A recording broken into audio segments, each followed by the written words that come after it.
হল যে এই জায়গাগুলি ইতিমধ্যে মানব জীবনের জন্য সবচেয়ে বিপজ্জনক পরিবেশে পরিণত হয়েছে।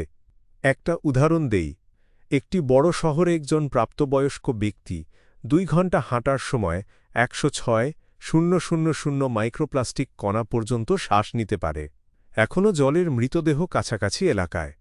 এই সংখ্যাটি তার থেকে অনেক বেশি এবং এই 2 ঘন্টা রোগের ক্যাসকেড ট্রিগার করার জন্য যথেষ্ট হতে পারে, যেখানে কিছু ব্যক্তির জন্য একটি মারাত্মক পরিণতি। এটি বোঝা গুরুত্বপূর্ণ যে যখন একটি একক মাইক্রো বা ন্যানোপ্লাস্টিক কণা একটি কোষে প্রবেশ করে, তখন এটি শুধুমাত্র একটি কোষের চেয়ে বেশি ধ্বংস করে। কোষটি মারা যাওয়ার পরে প্লাস্টিক কণা শরীর থেকে নির্মূল হয় না।